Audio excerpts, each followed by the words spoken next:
RMN de carbono, né? Então, quando nós pegamos uma molécula com uma complexidade um pouquinho maior, geralmente a RMN de carbono ela é essencial, na verdade, tá? Então, só que a RMN de carbono, né, a simples, né, da forma mais simples possível, a RMN de carbono ela é bem mais fácil, né, do que a RMN de hidrogênio, e a gente vai tentar entender o porquê, tá? Hoje a aula ela não vai ser tão extensa. Eu vou passar para vocês alguns conceitos da RMN de carbono, alguns exemplos, alguns exercícios que a gente vai tentar fazer juntos. E aí depois eu vou selecionar alguns espectros para vocês, só que agora eu vou, como essa matéria ela é meio acumulativa, tá, gente? Então eu vou dar alguns exercícios para vocês de RMN de carbono, só que lógico, vai junto o espectro de hidrogênio também, tá? Então que vai facilitar um pouco para vocês interpretarem as moléculas, tá? Bom, então hoje nós iremos falar da ressonância magnética nuclear de carbono 13. Vocês viram isso na graduação, porém, talvez vocês estejam se perguntando, né, por que carbono 13, né? Nós sabemos ali na tabela periódica, né, que o número atômico ali do carbono é 12, né? Porém, o carbono ele possui isótopos, né? O isótopo mais, né, o principal isótopo do átomo de carbono, que é o carbono 12, lembrando, né, todos os carbonos têm 12 prótons, né, por isso que o número atômico dele é 12. Porém, alguns carbonos, né, o 13 e o 14, ele tem nêutrons a mais, né, então um nêutron a mais e dois nêutrons a mais, respectivamente.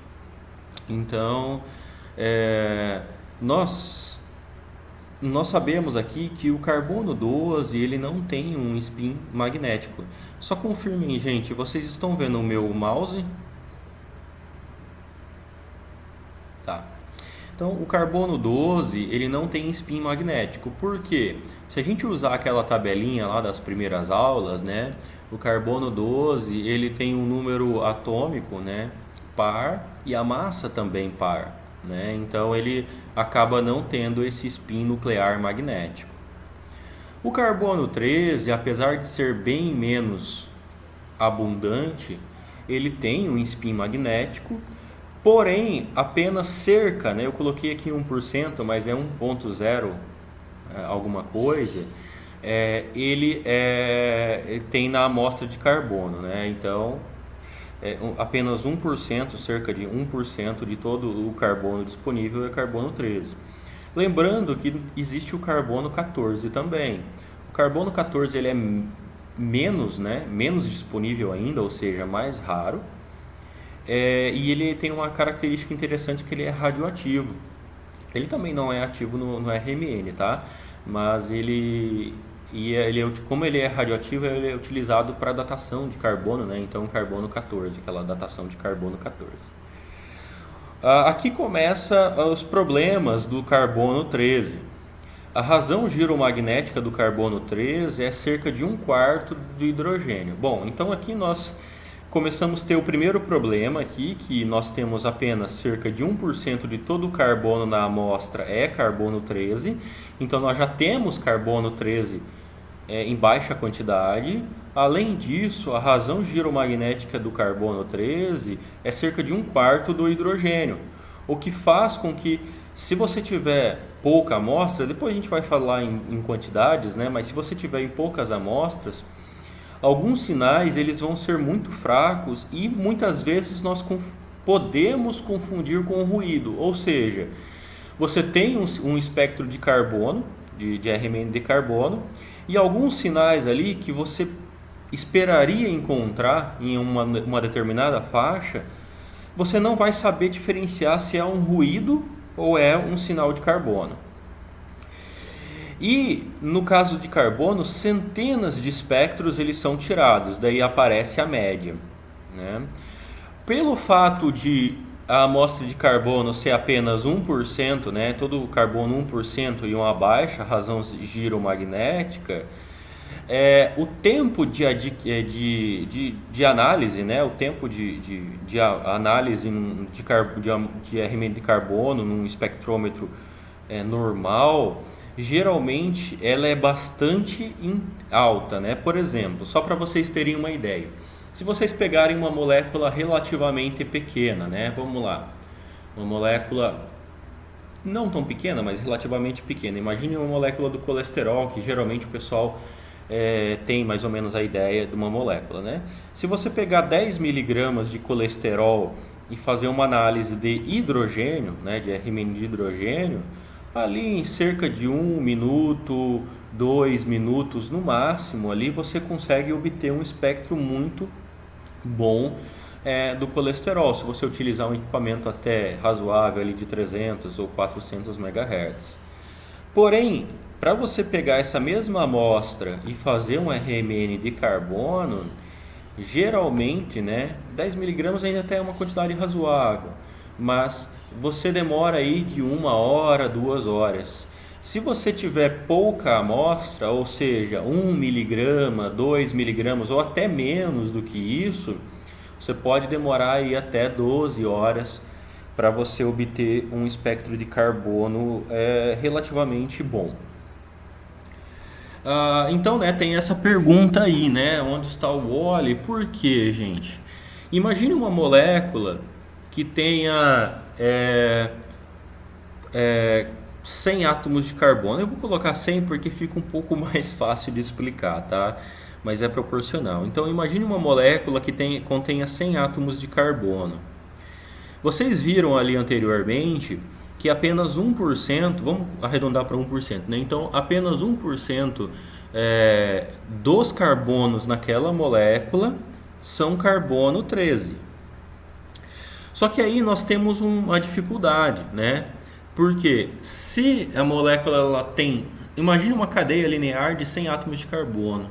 Se essa molécula ela tem 1% de carbono 13, então vamos supor que em uma molécula nós temos um carbono 13 e esse carbono 13 pode estar na ponta, né? Na ponta da cadeia.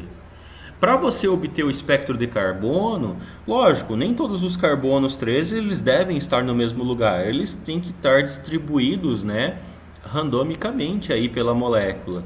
Então, você precisa de 100 moléculas, supondo que em cada molécula o carbono 13 esteja colocado em posições diferentes, então você precisaria de 100 moléculas para ter carbono 13 em todas as posições distribuídas uniformemente. Vocês viram que é bem mais complicado, porque para hidrogênio, uma molécula já teria todos os hidrogênios distribuídos uniformemente, porque os átomos de hidrogênio eles são todos ativos na RMN, só que no carbono não. Então nós temos ainda mais essa dificuldade aí. Outra dificuldade, né, a frequência de ressonância, né, do carbono é também 1/4 do hidrogênio, tá? Então, se nós tivermos um espectrômetro de 60 MHz para hidrogênio, a frequência de ressonância do carbono vai ser cerca de 15,1 né, megahertz do hidrogênio comparado com o hidrogênio. Então isso também já é uma dificuldade. Como eu já falei para vocês, né, a constante magnetogírica, né, ou giromagnética do carbono é bem menor do que do hidrogênio, então você geralmente necessita uma quantidade maior de amostra. Eu lembro que quando eu trabalhava, né, com bastante análises de RMN, a técnica lá, né, do equipamento ela sempre pedia, né, se eu ia fazer análise de carbono. Se eu ia fazer análise de carbono, eu tinha que trazer um pouco mais de massa da amostra para que ela conseguisse fazer as análises de forma um pouco mais rápida. Aqui o acento está errado, né? Então, átomos de carbono com mais hidrogênios absorvem mais fortemente. A gente vai ver isso um pouco mais adiante, né? Que, por exemplo, nós estamos fazendo análise de RMN de carbono. Porém, quanto mais hidrogênios ligados àquele determinado átomo de carbono, o sinal ele vai ser um pouquinho mais forte, um pouquinho mais intenso, devido à presença, né, de elétrons ali dos hidrogênios que eles doam ali pro átomo de carbono e aí a gente consegue aumentar a sensibilidade do sinal. Ou seja, se nós tivermos um CH4, o sinal vai ser mais, vou dizer assim, de forma mais simples, né? O sinal vai ser mais alto no espectro. Se nós tivermos um CH3, CH2, CH e C quaternário, né? C sem nenhum hidrogênio, a altura, né? A intensidade dos sinais vai diminuindo. Isso geralmente, pessoal, é basicamente uma regra. Muitas vezes não, em algumas vezes isso pode ser que não aconteça, mas geralmente vocês vão observar esse padrão. Como os átomos de carbono eles são distribuídos ali, né? Você tem poucos átomos de carbono 13, então geralmente é negligenciável esse desdobramento, né, por parte de carbono 13 com carbono 13.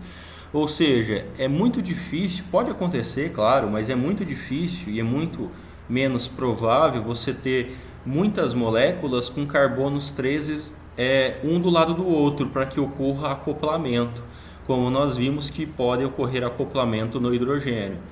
Então, como no carbono isso é mais difícil, geralmente nós não vemos, né, ou nós optamos por não ver acoplamento carbono-carbono. Nós vemos mais para frente, eu vou mostrar para vocês que nós podemos ter acoplamento carbono-hidrogênio, mas carbono-carbono, como ocorre no hidrogênio-hidrogênio, isso geralmente a gente não observa. Então, o carbono 13 ele pode acoplar com os hidrogênios adjacentes, né? Então, o carbono 13 ele pode acoplar ali com os hidrogênios que estão ali. Esse complexo, né, padrão de desdobramento geralmente é difícil de interpretar. Eu vou mostrar alguns exemplos para vocês de fácil interpretação, né? Quando nós temos acoplamento carbono-hidrogênio, de fácil interpretação para moléculas pequenas. Porém, quando nós temos moléculas médias ou moléculas já consideradas grandes, esse acoplamento carbono-hidrogênio, na verdade, ele só vai atrapalhar. Então, para simplificar o espectro, né, de carbono, nós não fazemos geralmente esse acoplamento com o hidrogênio.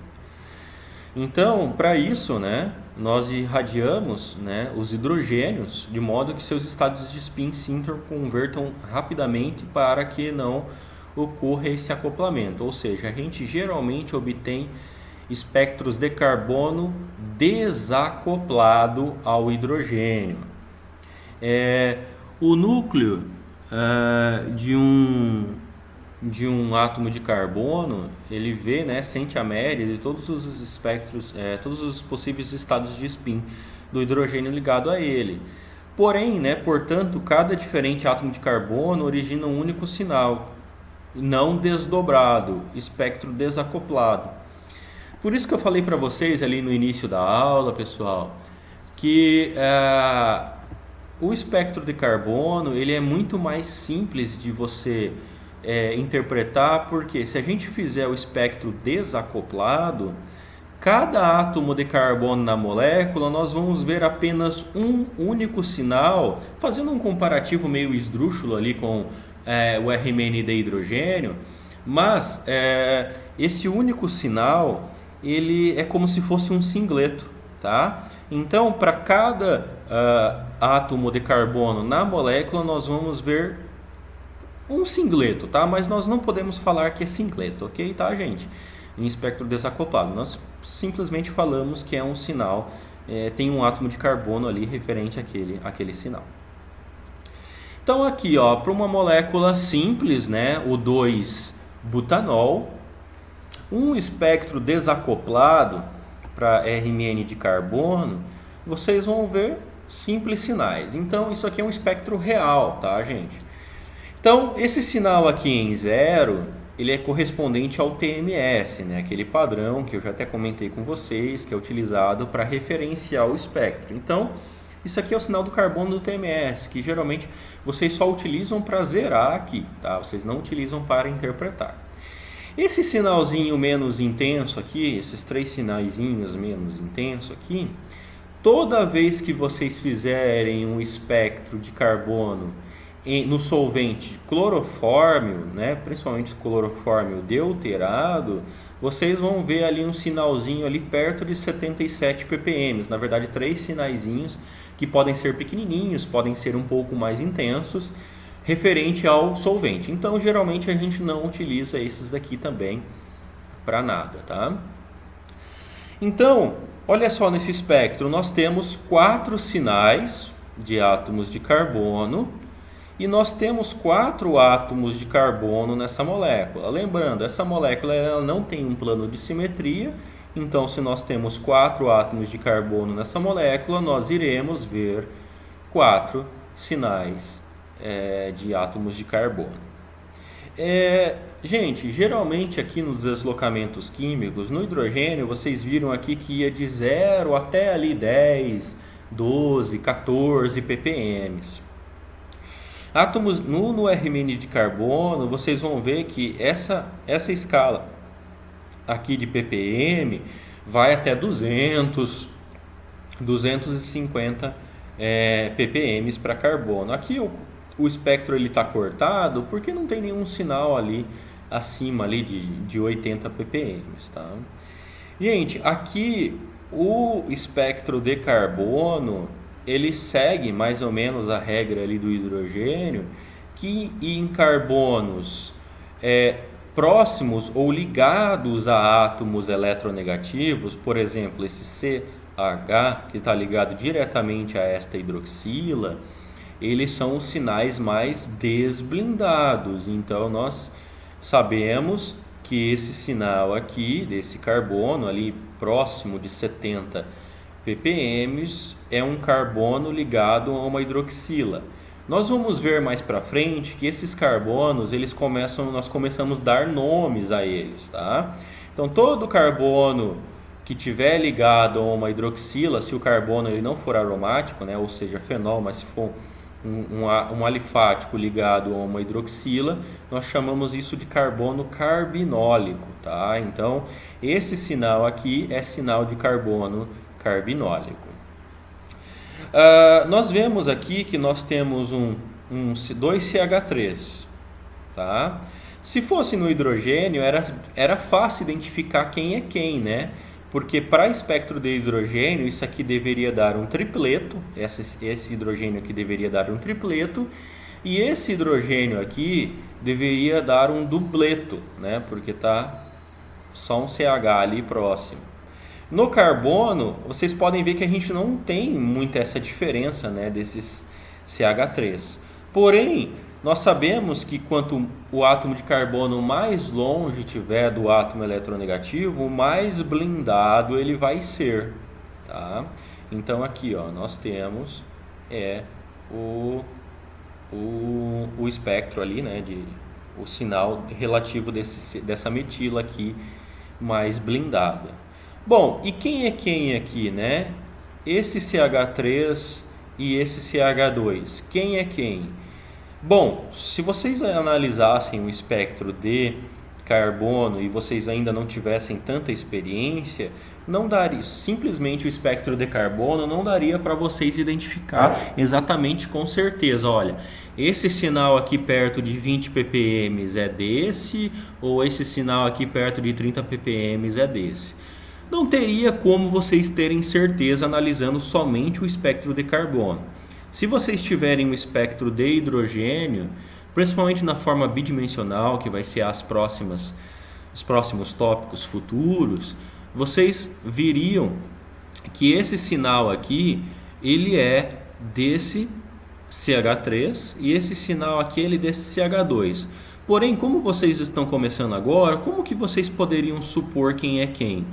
Lembra nos slides anteriores? Lembrando aqui, ó, nós temos um CH2 perto da hidroxila e esse CH3 também está proporcionalmente igual, né? A distância igual na hidroxila. Então, quem que é quem, na verdade? Lembra que eu falei para vocês no início da aula que geralmente carbonos com mais átomos de hidrogênio eles têm é um sinal mais intenso? Então, aqui ó, nós estamos tentando encontrar quem é esse CH3 e esse CH2. Geralmente, quanto mais átomos de hidrogênio ligado ao carbono, mais intenso é o sinal. Então, possivelmente esse daqui é esse CH3 e esse outro sinal é um CH2. Porém, se nós pegarmos esta mesma molécula, né, do 2-butanol, e fizermos o espectro acoplado, nós vamos ver os carbonos desdobrados somente por os hidrogênios ligados a ele. Esse tipo de espectro acoplado, como eu já falei para vocês, ele é muito interessante quando nós estamos falando de moléculas pequenas. Então, o acoplamento carbono-hidrogênio, nós aplicamos essa regra do N+1 como o carbono com o número de hidrogênios ligado a ele. Então, nós somamos o carbono mais quantos hidrogênios ligado a ele dá o número de sinais acoplados àquele determinado átomo de carbono. Então, por exemplo, olha esse mesmo espectro aqui, né? Vou analisar alguns simples sinais aqui, tá? Que não vem ao caso, porque geralmente nós não vamos trabalhar com espectros acoplados. Então, olha só, essa metila aqui que nós falamos que era o sinal mais blindado. Lembrando, em espectros acoplados, o deslocamento químico mantém, tá? Então, essa metila aqui, ó, nós temos um carbono e 3 hidrogênios ligados a ela. Então, nós sabemos que é uma metila, tá? Ó, essa metila aqui. Essa outra metila é um carbono ligado a 3 hidrogênios, então vai gerar 4 sinais. Aqui, esse CH2, né? Um carbono ligado a 2 átomos de hidrogênio, então por isso que aparece 3. Gente, não vão confundir. Ah, tem um átomo de carbono aqui, tem um hidrogênio aqui, 3 hidrogênios aqui, mais 2 aqui. Não. No espectro acoplado carbono e hidrogênio, para carbono, é somente os hidrogênios ligados àquele respectivo átomo de carbono. E esse último aqui, que é o nós chamamos, né, de carbono carbinólico, só tem um hidrogênio ligado a ele, então nós vemos apenas 2 sinais. Pessoal, eu estou falando para vocês desta maneira, desse jeito, né, explicando o átomo, espectro de Rmn de 13C acoplado, porém, nós não vamos utilizar isso, tá? Porque se a gente passar para moléculas mais complexas, nós vamos ver sinais caindo um em cima do outro, e aí vai atrapalhar muito mais do que ajudar. Então, como que nós começamos a interpretação do espectro de Rmn de carbono 13, né? Então, eu já falei, né? O número de diferentes sinais indicam diferentes tipos de carbonos. Isso vale, né, para moléculas assimétricas, né, que não tem um plano de simetria. Então, se uma molécula não tiver plano de simetria e tiver 10 átomos de carbono, geralmente vocês conseguirão ver 10 sinais de carbono, tá? Em alguns casos, vocês vão ver que os sinais eles vão cair um em cima do outro, principalmente se a molécula tiver uma cadeia alifática grande, né? Por exemplo, se você pegar um ácido graxo, principalmente saturado, né, que não tenha ligações duplas, vocês vão ver que tem carbonos muito próximos, muito parecidos em termos de ambientes químicos. E aí, em vez de você ver, sei lá, para um ácido graxo de 18 carbonos, em vez de você ver 18 sinais de carbono, você não vai ver 18, você vai ver menos porque muitos carbonos vão cair um em cima do outro. E a sua localização, né, ou seja, o seu deslocamento químico, indica o tipo de grupo funcional. O Rmn de carbono ele é bastante interessante também para o caso de, igual no infravermelho, né? Você consegue identificar as funções químicas. Tá, no hidrogênio também, no espectro de hidrogênio também, né? Mas o espectro de carbono isso é um pouco mais evidenciado. Você consegue identificar as funções químicas baseado no deslocamento químico daquele carbono. Então, se você tiver um álcool, no espectro de carbono você sabe que aquilo é um álcool. Se você tiver uma cetona, um aldeído, você vai saber que aquilo é uma cetona e um aldeído. Por isso que claro que cada técnica tem a sua particularidade. Eu sou muito suspeito para falar de Rmn, porque a técnica que eu mais gosto, né? mas a técnica de RMN ela chega a ser mais completa, né, do que do infravermelho. E a área do pico indica o número de carbono. Gente, aqui eu quero fazer um parênteses extremamente grande, tá?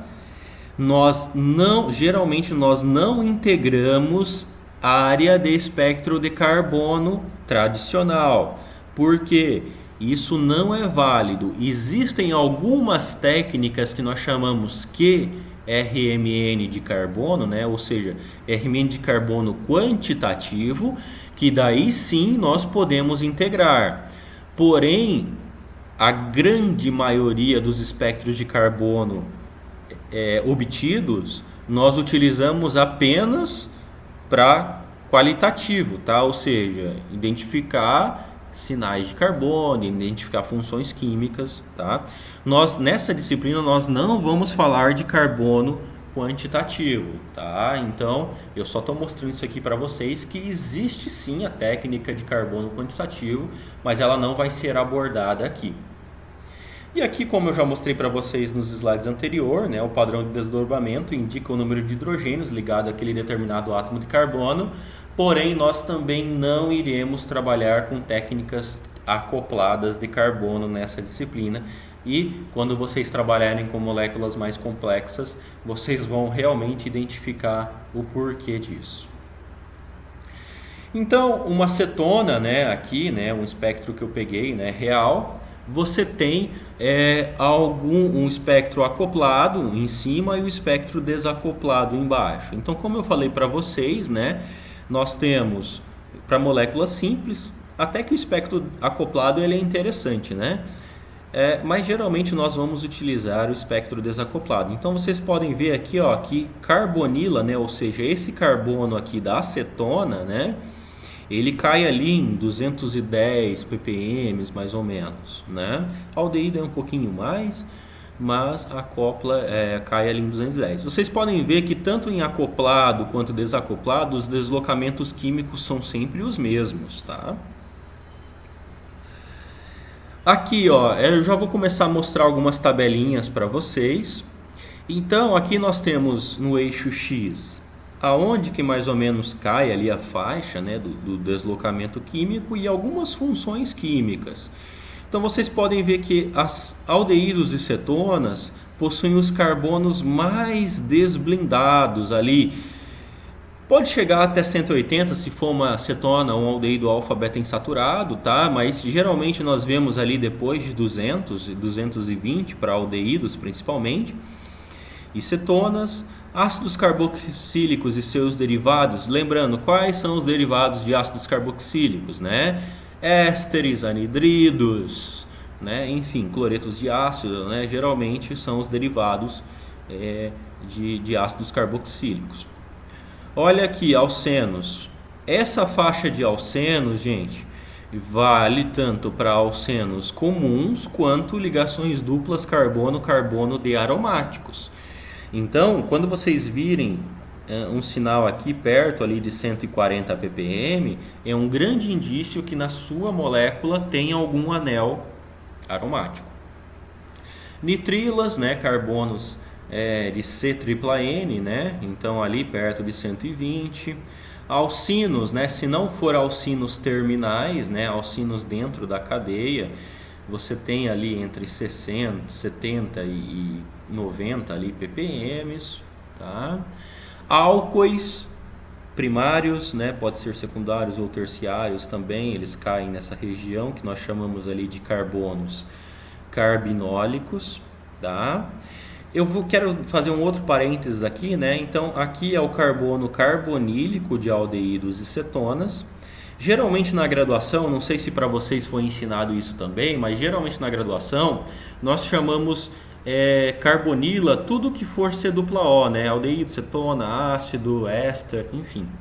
Só que nós chamamos carbonila, o certo mesmo é carbonila somente para aldeídos e cetonas.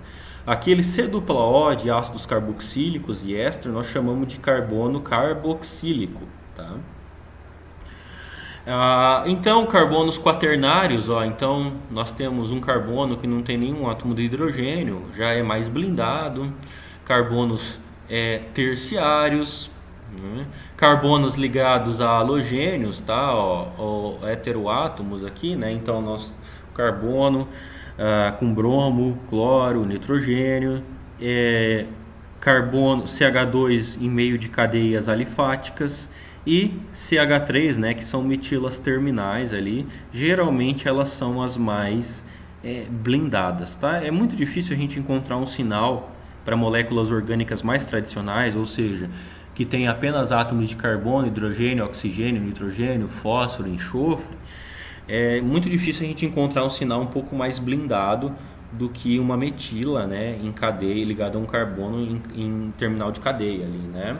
Porém, se você trabalhar com moléculas organometálicas, né, que você tem metilas ou etilas, enfim, ligados a outros átomos que não sejam esses tradicionais, né, para moléculas orgânicas que eu citei, você pode ter sinais negativos aqui, tá? Então, se você tiver um carbono ligado a um silício, por exemplo, é muito comum você ter sinais negativos aqui.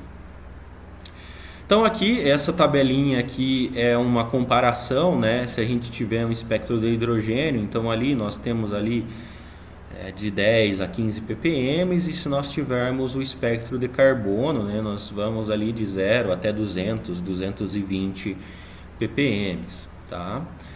Então, né, só para você comparar, né? Então, hidrogênios de aromáticos geralmente cai ali entre 6,5 e 8 hidrogênios aromáticos. Carbonos aromáticos cai nessa região aqui, ó, de 120 até 150. Tá? Então, vocês começam a fazer esse paralelo, né? Alcenos, carbonos de alcenos também de 100 a 150, hidrogênios de alcenos entre 5 e 6 ppm para espectro de hidrogênio. Ó, os alcanos eles geralmente são os mais blindados e os compostos carbonílicos, né, aldeídos e cetonas, geralmente são os mais desblindados. Eu sempre vou estar disponibilizando para vocês uma tabela, né, eu até vou colocar depois lá no site, uma tabela de RMN de alguns deslocamentos mais clássicos, né, de RMN de carbono, para facilitar a interpretação de espectros de vocês, tá? Mas vocês vão ver que a interpretação de espectros de carbono geralmente ela é mais simples do que um espectro de hidrogênio. Então aqui mais alguns tipos, claro, que eu vou passar para vocês algumas tabelas padrões que eu tenho, né? Então aqui é só para mostrar algumas funções diferentes, né? Sulfona, sulfóxido, fluoreto, os grupos nitros, enfim, né? Algumas funções um pouco mais diferentes. Um outro tipo, eu tenho que falar para vocês nessa aula, né? Um outro tipo de espectros de carbono, né? Que nós mudamos apenas, né? A forma como nós adquirimos o espectro. Nós temos o DEPT, né? Que nós chamamos de DEPT, né? Que tem essa sigla aí, né, do que vem do inglês, que é uma técnica muito útil para você diferenciar átomos de carbono numa mesma molécula. Lembra que eu falei para vocês no início da aula que, por exemplo, quantidade de hidrogênios ligado a um determinado átomo de carbono muda a intensidade, né? Então, ou seja, um sinal de carbono que é um CH3 geralmente vai ser mais intenso do que um sinal de carbono CH2, do que um sinal de carbono CH. Porém, gente, nem sempre isso é verdade, tá? Devido a algumas características de algumas moléculas, na verdade de muitas moléculas, nós não temos esse padrão. Então, geralmente nós utilizamos o DEPT para fazer isso. O DEPT, ele é uma técnica, né? Eu não vou explicar nada aqui do pulso de DEPT, né? Mas tem a ver com o ângulo de relaxamento, né? Em 45 graus, 90 graus e 135 graus. De acordo com o tipo de DEPT que nós fazemos, nós conseguimos ver alguns sinais de carbono, outros desaparecem, né? Então CH nós vemos, CH2 pode desaparecer e assim sucessivamente. E alguns sinais eles aparecem negativos não no sentido do eixo X, né, números negativos, mas eu digo invertidos, né? Acho que a palavra melhor seria invertidos. Então, em vez de aparecer do lado de cima do espectro, ou seja, para cima, eles geralmente aparecem para baixo. Então, olha só para essa molécula aqui, né? Então, nós temos esses 3 tipos de espectros de depth e eles são muito interessantes. Por quê? No espectro de carbono normal para essa molécula, ó, esse de baixo aqui é um espectro de carbono normal. Então nós vemos todos os átomos de carbono da molécula. Então, os mais desblindados, o C-O desse éster ali, né? Os carbonos aromáticos, né? Esse daqui, né, eu já vou falando para vocês que é esse CH2 aqui, e esse mais blindado é esse CH3. Porém, se você está em dúvida de quem é quem, você pode fazer as técnicas de depth, tá? Todos os depths 45, 90 e 135 não vão aparecer sinais de carbonos quaternários, tá? Então, se você tem um sinal ali no seu espectro que é quaternário, porém você está em dúvida, faz um depth 45, por exemplo, que se ele sumir, você pode assinalar ali com certeza que é um carbono quaternário. No depth 135, o que esse depth 135 faz? Mostra todos os átomos de carbono menos os quaternários. Aqui, gente, ó, vocês estão vendo que tem um aromático quaternário, porque ó, esse daqui, ó, esses dois, essa molécula tem um plano de simetria, então vale igual, né? Esse átomo de carbono não está ligado a nenhum átomo de hidrogênio, então isso daqui é um átomo de carbono quaternário do anel aromático. Vocês podem ver que no depth 45 ele não aparece, só aparece os outros CHs do anel aromático. Então, o depth de 45 ele é muito bom para você identificar carbonos quaternários. O depth 90 ele tem uma característica interessante que ele só vai mostrar CH, tá? Todos os outros sinais quaternários aqui, CH2 e CH3 não vão aparecer, tá? E no depth 135 ele mostra todos os sinais menos os carbonos quaternários, lógico, só que CH3 e CH ele deixa para cima do espectro e tudo que for CH2 ele deixa para baixo, ele deixa invertido no espectro. Então, quando você está pegando uma molécula bem complexa e você não consegue identificar principalmente CH3 de CH2 e alguns CHs, você faz essas técnicas de depth, tá? Você faz essas técnicas de depth. Então, se você quer diferenciar CH2 de CH3, você faz um depth 135. Se você quer ver só CHs, você faz um depth 90. Né? E se você quiser eliminar somente os carbonos quaternários, você faz um depth 135.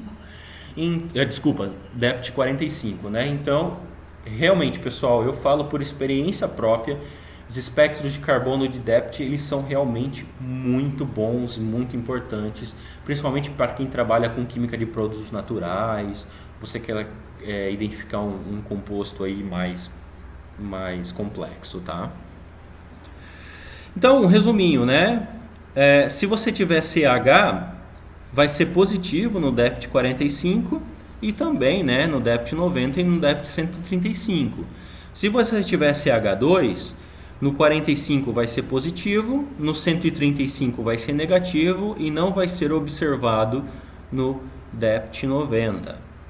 E se você tiver um CH3, ele vai ser positivo no 45 e no 135, porém ele não é mostrado no 90. Então é basicamente isso daqui, essa tabelinha aqui, tá? Então, no carbono normal vocês vão ver todos os átomos de carbono. No 90 vocês vão ver só CH e no 135 vocês vão ver CH para cima e CH3 para cima e CH2 para baixo. Eu não coloquei, na verdade não fui eu, né? Essa imagem eu peguei, né? Mas não está colocado o 45 aqui, né? Porque o 45 ele só não vai mostrar os quaternários, tá? Ele mostra todos os outros. Então, um espectro aqui de uma molécula real, né? Então, esse alceno aí. Então, essa molécula é legal, gente, porque ela tem carbonos CH3, CH2, CH e C quaternário, né? Então, ó, esse D aqui é quaternário, os sinais E são CH3, o sinal C é CH2, aqui o A também é CH2, né? Mas e o sinal B é CH. Então, no carbono tradicional, né, no espectro de carbono tradicional, nós vemos todos. No DEPT 90, nós vamos ver só CH, ó, então nós só temos um CH nessa molécula, então nós vamos ver só um CH. E no DEPT 135, ó, você vê CH3 e CH para cima, e tudo que for CH2 você vê para baixo.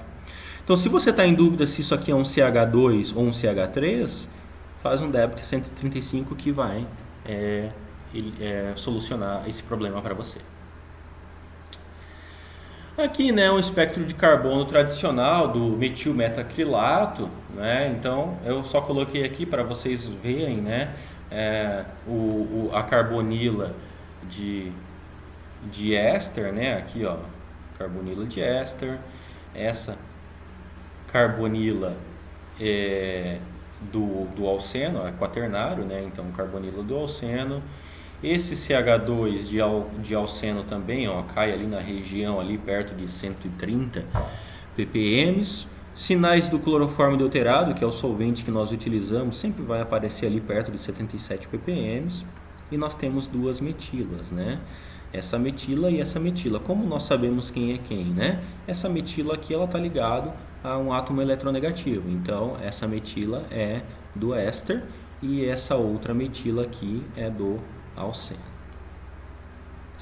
Claro que quando você parte para moléculas mais complexas, né, por exemplo, não tão complexas, mas mais complexas, né, por exemplo, o colesterol, então ele tem 27 átomos de carbono, né, 46 hidrogênios, uma massa molecular relativamente média, né? Gente, quando eu falo massa molecular, eu estou falando para química orgânica, tá? Talvez vocês trabalhem com biomoléculas ou macromoléculas, enfim, né? Vocês podem achar essa massa molecular pequena, tá? Mas para um químico orgânico mais tradicional, aí essa massa molecular já é média para grande, tá? Então, foi feito em 400 milimolar, né? E daí teria que calcular ali a quantidade em miligramas. Em solvente cloroformo deuterado. Então, nós temos ali, né, o espectro do átomo do colesterol.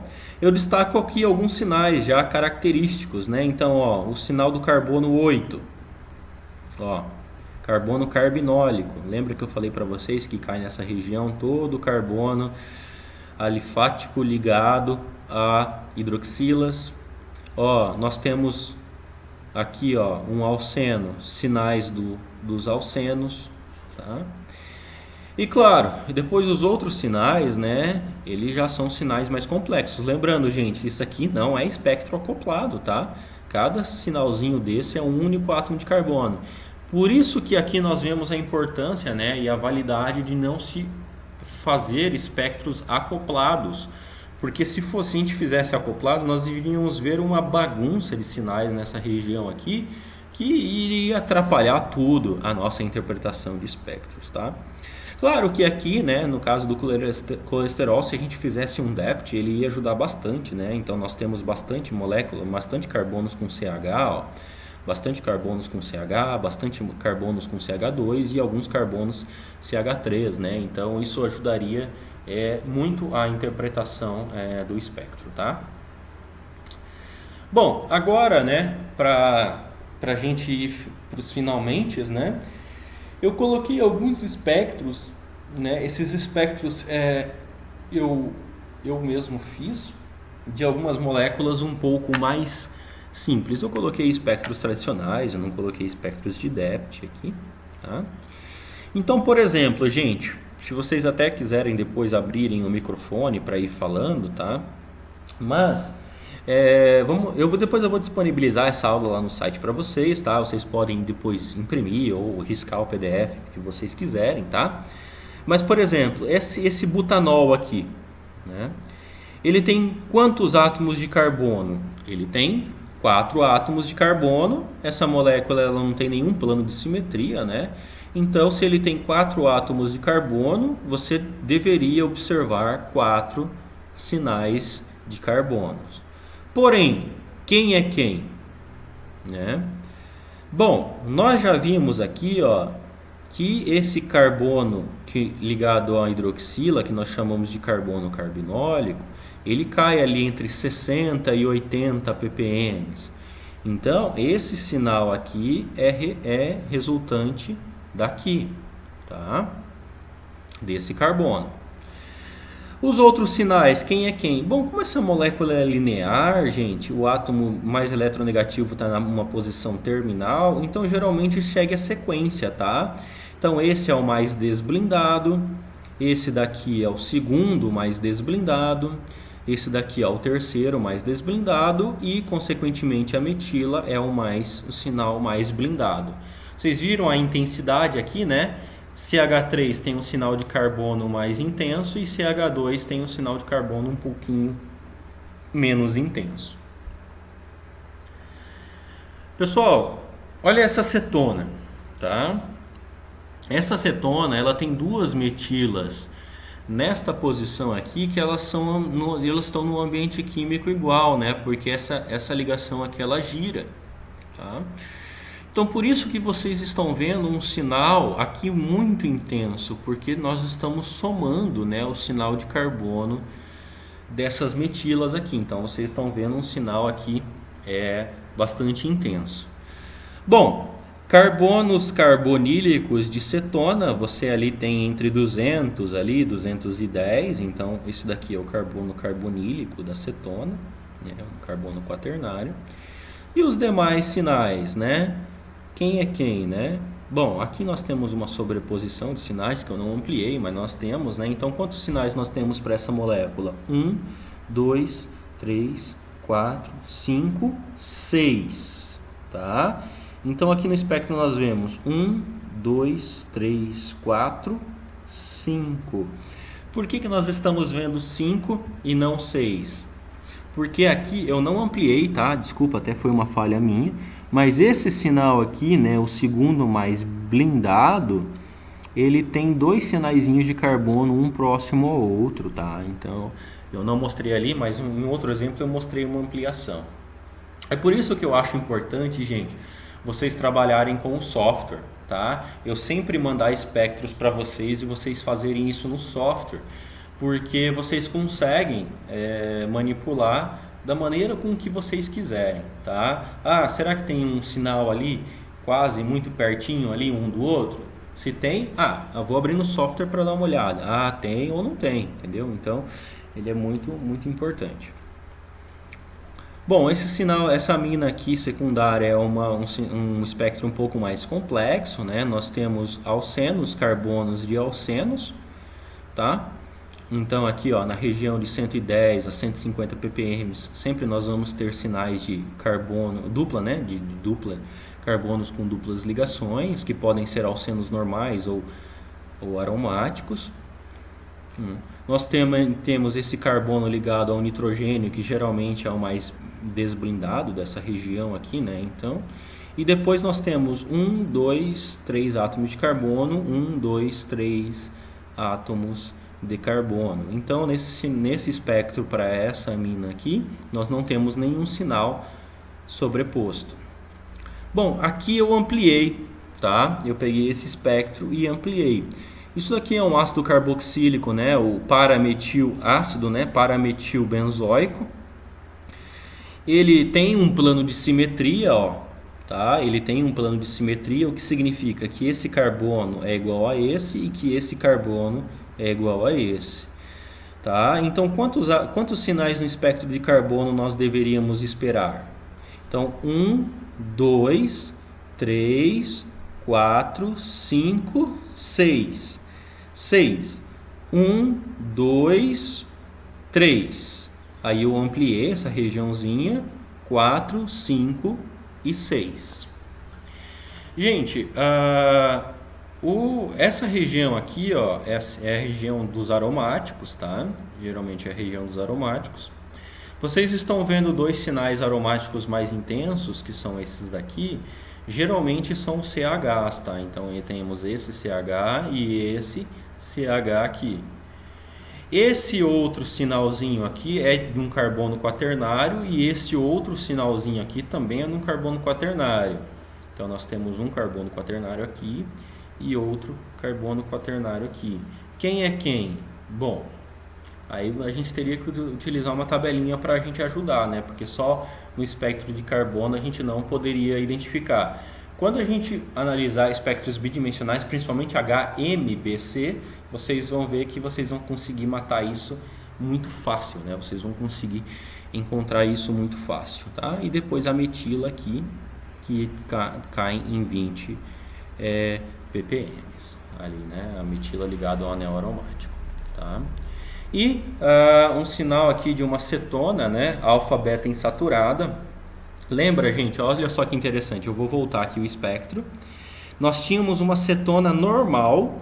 O carbono dessa cetona normal caía ali perto de 210.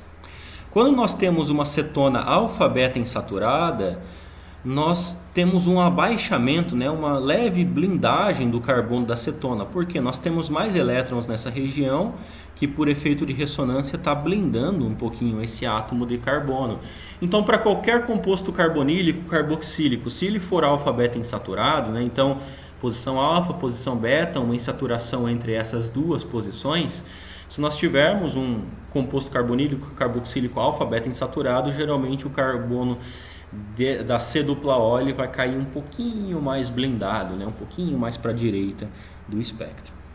Esses dois sinais aqui, ó, na região de alcenos e aromáticos, né? Então nós temos aqui alcenos, tá? Quem é quem? Né? Quem é quem aqui? Quando é um composto alfa-beta insaturado, é bem tranquilo de identificar quem é quem, porque vocês sabem que por ressonância, né? Até vou tentar desenhar aqui, eu não sei se vai sair, hoje eu não estou com a minha mesa, mas se vai sair legal, né? Então, por espectro, ressonância, né? Então, esses elétrons aqui, eles vêm para essa região, formando uma ligação dupla aqui, tá? E esse par de elétrons da ligação dupla, eles sobem. Então, na estrutura de ressonância, né, nós vamos ter, eu vou tentar desenhar essa molécula aqui, tá? Na estrutura de ressonância, nós vamos ter aqui, isso aqui, ó, um oxigênio com uma carga negativa, né, porque esse parzinho de elétrons subiu. E essa dupla ligação veio para cá e aí deixou esse carbono positivo. Tá? Deixou esse carbono aqui positivo. Então, esse carbono aqui, ele está muito... É claro, isso aqui é uma estrutura de ressonância, né? Então, deixa eu desenhar isso aqui. Então, esse carbono aqui, ele está muito deficiente em elétrons. Então, ele geralmente não, ele é sempre o mais desblindado, tá? E, consequentemente, esse outro carbono aqui, ele é o mais blindado aqui do alceno, tá? Eu não sei exatamente... apontador a laser. Devia ter usado isso aqui, né? Ficava mais fácil. E os outros sinais, né? Então, nós temos duas metilas aqui e nós temos dois CH2, né? Então, nós temos dois sinais mais intensos para as duas metilas e um sinal menos intenso, que são os dois CH2, né? Então, nós temos esse CH2 aqui e esse CH2 aqui. Quem que é quem? Isso aqui tá mais, esse CH2 está mais perto desse carbono desblindado, então possivelmente esse sinal aqui é desse CH2 e esse outro sinal de CH2 mais blindado possivelmente é esse CH2 aqui. Tá?